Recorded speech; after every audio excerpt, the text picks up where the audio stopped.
हाम्रो गापामा एउटा एम्बुलेन्स अनिवार्य हुनुपर्छ, एम्बुलेन्सको पहिलो कुरा।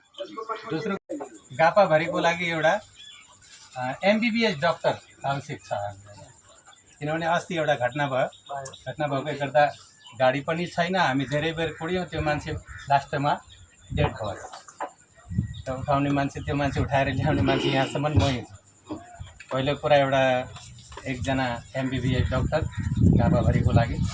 दोस्रो एउटा हाम्रो गाउँपालिकामा एम्बुलेन्स। तेस्रोमा अलिकति थपाइ यसमा हाम्रो यो मदरसा भनेको 2018 सालमा स्थापना भएको। अहिलेसम्म हामी गुन्द्री ओछ्याएर पढाइरहेका छौँ विद्यार्थीहरूलाई, साह्रै दुःखका साथ। यसमा डेस्क बेन्च अहिलेसम्म केही छैन। मदरसा हाम्रो यही अवस्थामा छ। गापाको साथसाथ म आफ्नो संस्थाको लागि अलिकति यो एउटा कुरा थपेँ, यो डेस्क बेन्चको व्यवस्था गरिदिँदा अलिक राम्रो हुन्थ्यो। यो तीनटा कुरा चाहिँ। नमस्कार, हामी चाहिँ नागरिकसँग गुनासा सुझाव सङ्कलन गर्दै हामीले संसदीय भूमिकामा निर्वाह गर्ने के विषयवस्तुहरू तपाईँहरूबाट आउँछ, विकाससँग चाहिँ कसरी जोडिने, अब चाहिँ फरक हिसाबले चाहिँ सबै कुराहरूको चाहिँ व्यवस्थापन गर्नुपर्छ र दूरी जसरी बढिरहेछ जनप्रतिनिधि र नागरिकको, त्यसलाई चाहिँ घटाउनुपर्छ भनेर संसद अवरुद्ध हुने बित्तिकै चाहिँ हामी नागरिकसँग प्रत्यक्ष रूपमा भेटघाट छलफल गर्न पाउँछौँ। कति कुराहरू हामीलाई थाहा भएको हुन्छ, तर त्यो विषय कसरी उठान गर्ने संसदमा भन्ने कुराहरू पनि हुन्छ। तपाईँहरूबाट चाहिँ त्यो सुझावका रूपमा आयो भने यो विषय चाहिँ यसरी म तानेर चाहिँ त्यहाँनिर गर्छु भन्ने कुराहरू चाहिँ त्यो व्यवहार त अलिकति त्यो फलदायी हुन्छ भन्ने हाम्रो बुझाइ हो। अब के भयो भने अब यहाँ सबै सुझाव पनि छन्, धेरै सुझावहरू पनि छन्, केही विषयहरू चाहिँ समस्याका रूपमा पनि आएका छन्। एकरूपता भएन सडकको मापदण्ड अनुसार भन्ने कुराहरू चाहिँ आयो। अब त्यो चाहिँ के हुन्छ भने सुरुवातमा जुन डिपिआर चाहिँ बनाएको छ, सम्बन्धित स्थानीय तहले डिपिआर बनाउँछ, त्यसको कार्यान्वयनका लागि चाहिँ केन्द्रले चाहिँ बजेट विनियोजन गरेर चाहिँ गर्ने हो। र यो एकरूपता गराउनका लागि चाहिँ डिपिआर अनुसार भएको छ कि छैन, त्यसमा चाहिँ कतै समस्या भएको छ कि, आपसी मिलोमतोमा चाहिँ कहीँ गडबड भएको छ कि भनेर अनुगमन, त्यसको निरीक्षण र त्यसलाई चाहिँ उत्तरदायी बनाउने भूमिका चाहिँ तपाईँ हाम्रो पनि हो। किनभने हामीले केन्द्रबाट बजेट विनियोजन गरिदिन्छौँ, अब त्यो टोटल कहाँ बजेट विनियोजन भएको हुन्छ, हाम्रो भूमिकाले त्यहाँनिर आएर मोनिटरिङ गर्न दिँदैन।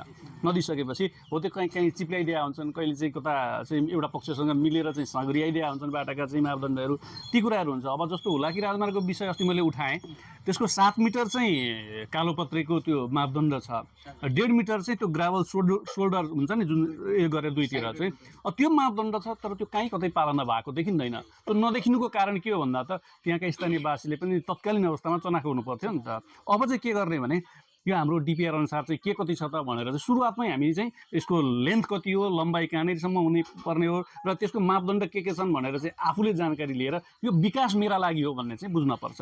त्यो भयो भने यो मापदण्डको विषय चाहिँ अलिकति हामीले चनाखो भयौँ भने पनि समाधान हुन्छ।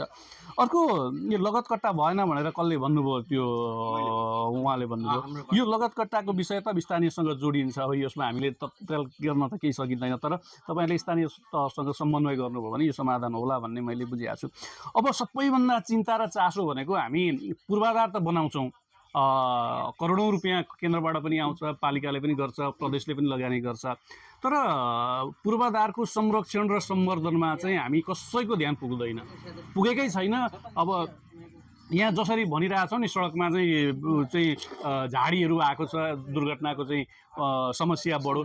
अब पैदल यात्री त्यो पिचभन्दा बाहिर निस्केर हिँड्न ठाउँ छैन, पैदल यात्री पनि त्यही हिँड्छ, बाइक पनि त्यही हिँड्छ, अरू ठुला सवारी साधन पनि त्यही हुन्छन्। अनि कहिलेकाहीँ बेलुकाको समय त झन् त्यो लाइटले, एन्टी लाइटले चाहिँ समस्या पर्छ, मान्छे देखिँदैन अनि दुर्घटनाको सम्भावना बढी हुन्छ। त्यो भएर सडक सुरक्षा र व्यवस्थापनमा चाहिँ अब ध्यान दिनुपर्छ भनेर सरकारले योचोटिदेखि के अभ्यास गर्यो भने सडक सुरक्षा र व्यवस्थापन शीर्षकमा चाहिँ हरेक स्थानीय तहलाई, नेपालको 753 वटा स्थानीय तहलाई 1,50,00,000 रुपियाँ चाहिँ विनियोजन गरिदियो, ताकि त्यहाँ झाडी छ भनेर भन्नुभयो त्यसको व्यवस्थापन गर्न चाहिँ स्थानीय तह नै सफल होस् भनेर त्यो अभ्यास चाहिँ सुरुवात गरेको छ। अब यसको कार्यान्वयन हुन चाहिँ अलिकति समय लाग्छ, तर त्यो अभ्यास चाहिँ हामीले पूर्वाधार बनाएर मात्रै हुँदैन है, त्यसको सुरक्षा गर्नुपर्छ, रेखदेख गर्नुपर्छ, खाल्डा पर्छन् त्यसमा चाहिँ मेन्टेनेन्स गर्नुपर्छ भन्ने कुराहरू चाहिँ बुझेर चाहिँ ती कुराहरू चाहिँ त्यहाँ गरेको छ। अर्को, पालिकाको जेसिबीको कुरा गर्नुभएको छ, यो कतै कहीँबाट सकियो भने अब हामीले चाहिँ त्यसमा पहल गर्छौँ। अब पढाइको गुणस्तरको चिन्ता साह्रै छ। यो शिक्षामा चाहिँ 12 कक्षा पढेको टिचरले चाहिँ बोर्डिङमा खतरा व्यवस्थापन भएको हुन्छ र रिजल्ट खतरा दिने हिसाबको त्यहाँनिर चाहिँ काम हुन्छ।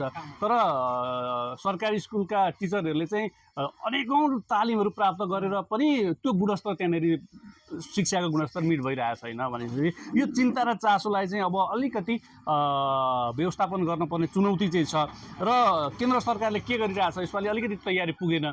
पाठ्य पुस्तकमा चाहिँ एकरूपता ल्याउन पर्छ भन्ने कुरा चाहिँ छ। जस्तो निजी र सरकारीमा कक्षा 1 मा पढ्ने विद्यार्थी यहाँ नमुनामा जे पढ्छ जनविकासको 1 मा पढ्नेले त्यही पाठ्य पुस्तक पढ्यो भने कम्तीमा विद्यार्थीको पलायन दर चाहिँ घट्छ। आखिर त्यही त पढाउने हो, त्यहाँनिर किन पैसा तिर्ने होइन, त्यही अङ्ग्रेजी माध्यम त त्यहाँनिर पढाइ हुन्छ नि भन्ने कुराहरू चाहिँ त्यो नागरिकलाई चाहिँ बनाउनका लागि चाहिँ त्यो शैक्षिक पाठ्यक्रममा चाहिँ सुधार गर्ने भनेर चाहिँ अहिलेदेखि नै गृह कार्य गरेका छन्। त्यो चाहिँ आगामी आर्थिक वर्षका लागि यसपालि चाहिँ हामीले छोटो समय भएर त्यसमा चाहिँ केही काम गर्न पाएका छैनौँ र टिचरहरूलाई पनि जवाबदेही बनाउनका लागि सम्बन्धित विषय विज्ञको टिचरको चाहिँ रिजल्ट के आएको हुन्छ त्यो अनुसारको चाहिँ त्यो पोइन्ट हुँदो रहेछ नि त मार्किङ सिस्टममा बढुवा अथवा केका लागि त्यसमा चाहिँ उहाँहरूलाई त्यसको पनि एउटा मापन गर्ने एउटा कार्यविधि चाहिँ उहाँहरूले तयार गर्दै हुनुहुन्छ। मेरो विषय म विज्ञान विषय पढाउँछु भने विज्ञानका विद्यार्थीहरूको रिजल्टका आधारमा मैले पनि मार्किङ गरिसकेपछि चाहिँ मलाई पनि मार्किङ हुने भइसकेपछि त्यो जिम्मेवारी बोध चाहिँ हुन्छ कि भन्ने कुराहरू छ। त्यो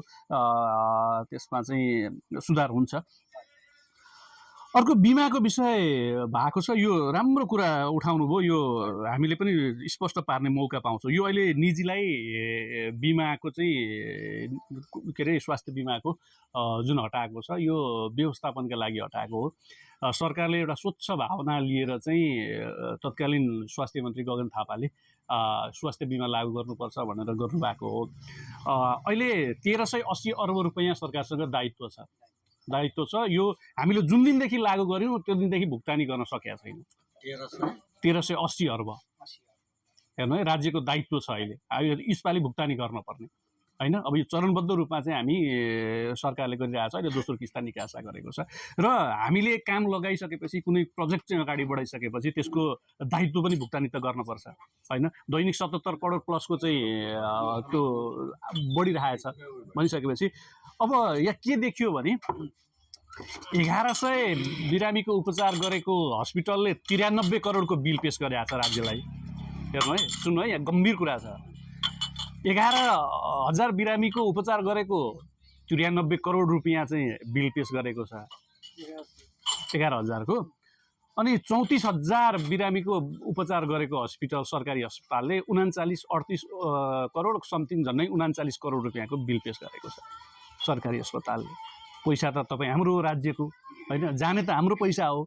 अनि त्यो किसिमको चरम लापरवाही त सहन हुँदैन राज्यले भनेर त्यसको व्यवस्थापनका लागि अहिले सरकारी अस्पताललाई चाहिँ कन्टिन्यू गर्ने तर निजी अस्पतालहरूमा चाहिँ यसको मोनिटरिङ चाहिँ मजाले गर्नुपर्छ। यो भएन। 4,000 को उपचार भएको छैन, 96,000सम्मको बिल गएको छ भनिसकेपछि त्यो हामीले देख्दा चाहिँ मलाई व्यक्तिगत रूपमा मलाई घाटा भयो होला, तर राज्यको पैसा पनि मेरो पैसा हो नि त होइन। त्यो भएर चाहिँ यसलाई तत्कालका लागि व्यवस्थापन गर्नका लागि यसलाई चाहिँ अहिले उयो गरेको छ। कुनै एउटा मापदण्ड पुर्याएर त्यो लागू हुन्छ र सरकारी अस्पतालले धान्न सक्दैन भन्ने कुरा चाहिँ सरकारले पनि बुझेको छ। जुन अहिले भिड लागेको छ, जुन समस्यामा चाहिँ नागरिकहरू छन् ती कुराहरू चाहिँ बुझेका छौँ। यसलाई कुनै न कुनै हिसाबले चाहिँ व्यवस्थापन गर्छ। अन्तिममा एउटा फिङ्गर सिस्टम लगाएर चाहिँ मैले यति बराबरको उपचार गरेँ भन्ने त्यो एउटा मेकानिजम भयो भने त्यसले चाहिँ सहज हुन्छ। जस्तो तपाईँले चाहिँ कोरोना के अरे यो स्वास्थ्य बिमा मार्फत चाहिँ उपचार गराउनुहुन्छ, तपाईँ उपचार गर्नुहुन्छ, फर्किनुहुन्छ, तपाईँलाई थाहा हुँदैन तपाईँको कतिको उपचार भयो, तर त्यो बिलिङमा चाहिँ अलिकति समस्या भयो भन्ने कुराहरू चाहिँ कति हामीले चाहिँ त्यहाँनिर तिर्यौँ,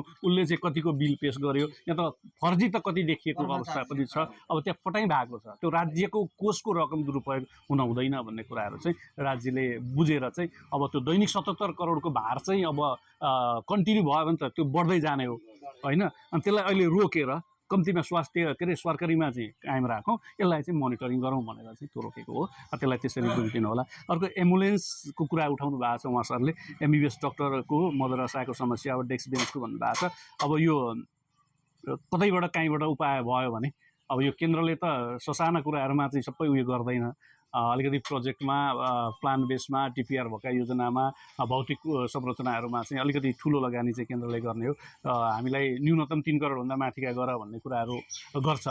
कतै कुनै अब कहिले डोनर भेटिन्छन्, कहिले केही भेटिन्छन्। अब हाम्रा पनि त्यो रबरहरू हुनुहुन्छ, उहाँहरूको पनि एउटा केही फन्डिङ छ भन्ने कुराहरू बुझिरहेको छु। उहाँहरूसँग समन्वय गरेर कम्तीमा डेस्क बेन्चको व्यवस्थापन गर्न सक्यो भने पनि सहज हुन्छ भन्ने कुराहरू छ। अब एम्बुलेन्स र एमबिबिएस डक्टर अब अस्पताल बनिसकेको छ, उता त हुन्छ। अब तपाईँले यी चाहियो भन्नुभएको हो कि ती हुँदा पनि हुने भन्नुभएको त्यो थाहा भएन।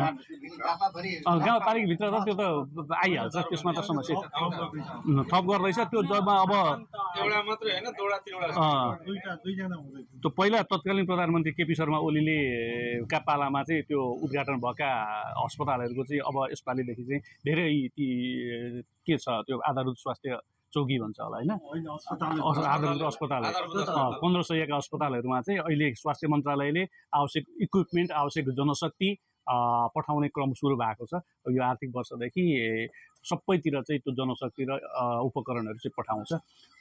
त्यसमा चाहिँ समस्या नहोला। अब एम्बुलेन्सको चाहिँ कतै कहीँ व्यवस्था गर्नुपर्छ, यो दूतावासहरूतिर चाहिँ अलिकति बढी छुटो अहिले सम्झना जस्तो पहिला किसानलाई कृषि मिटरको बिल छुट दिएको थियो। अब यो अहिले चाहिँ हाम्रो बालन सरकार आएदेखि अब भनौँ त्यस्तो लाग्दैछ हामीलाई।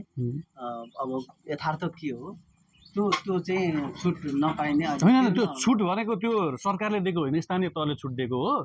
सरकारले होइन त्यो यो 12 दशीमा मात्रै थियो, अरूतिर थिएन नि। धेरैवटा स्थानीय तहले गरेको कार्यान्वयन हो, स्थानीय तहले हटाएको हो। सरकारले गरेको हो चाहिँ यसमा के भयो भने फेरि पनि ती समस्या मले पले जुन हाम्रो दिने प्रणाली थियो नि, त्यो किसानलाई दिने प्रणाली थियो। जस्तो हामी बिल तिर्थ्यौँ अनि त्यो बिल ल्याएर वडामा दिन्थ्यौँ अनि पैसा दिन्थ्यौँ नि, त्यो प्रणालीमा चाहिँ औलो उठाएर मले पले रोकिदिएको।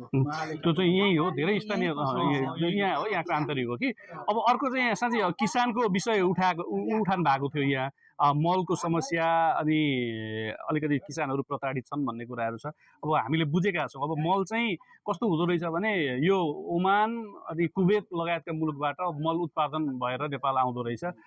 त्यसको चाहिँ सम्पूर्ण व्यवस्थापन चाहिँ अहिले तत्काल नेपालमा आउने मलको व्यवस्थापन चाहिँ भारतले गरिरहेछ होइन। अब हामीले अहिले आजको दिनमा चाहिँ मल ल्याउनका लागि प्रोसेस गऱ्यौँ भने 222 दिनमा चाहिँ मल आउँदो रहेछ नेपालमा प्रक्रिया सुरु गरेको 222औं दिनमा मल आइपुग्छ।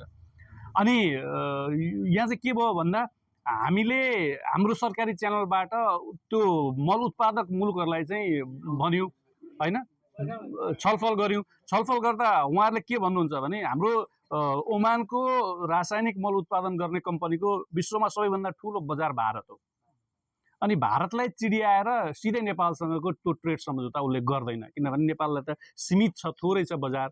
भारतको त उसको बृहत बजार छ। अनि उसले के भनिदियो भने भारतसँग समन्वय गरेरै तपाईँहरू लानु। तर हामी सहजीकरण चाहिँ के गरिदिन्छौँ भने समन्वय भारत सरकारसँग तपाईँहरू गर्नु, तपाईँहरूको आवश्यक क्वान्टिटी चाहिँ हामी सिधा विशाखापट्टनम र कलकत्ता बन्दरगाहमा पुर्याइदिन्छौँ 85 दिनभित्र भन्ने कुराहरू चाहिँ उहाँहरूले गरिसकेपछि अहिले 51,000 मेट्रिक टन चाहिँ यही 15 गतेभित्रमा चाहिँ उहाँदेखि आउने चाहिँ एउटा सुनिश्चित भएको छ। नआए पनि भारतले त्यो पैँचोका रूपमा चाहिँ अहिले तत्कालीन अवस्थामा दिने भन्ने कुराहरू भएर अस्ति मन्त्रीले पनि ती कुराहरू भन्नुभएको छ। र सरकारले यो माग र आपूर्ति बिचको जुन ग्याप छ त्यसलाई पुरा गर्न चाहिँ सधैँ 28 अर्ब रुपैयाँ विनियोजन हुन्थ्यो रासायनिक मलका लागि। अहिले चाहिँ 32 अर्ब रुपैयाँ, त्यसलाई चाहिँ 4 अर्ब रुपैयाँ चाहिँ बढाएर खरिदका लागि चाहिँ सरकारले अलिकति बढी तदारुकता देखाएको छ।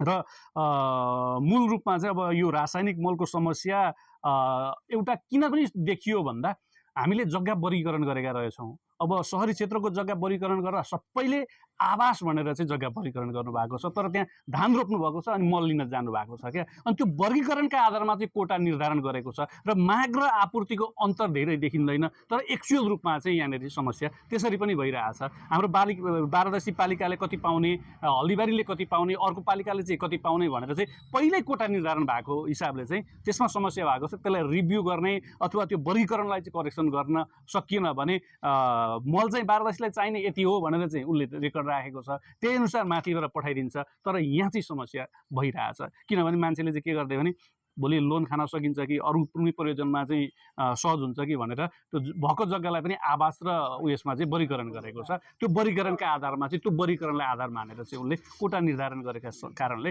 समस्या भएको छ। यो वितरण प्रणालीमा भएको समस्यालाई चाहिँ अब सुधार गर्न त्यो मेन कारण चाहिँ पत्ता लगाइसकेपछि सहज हुन्छ भन्ने कुरा हो। र हामीले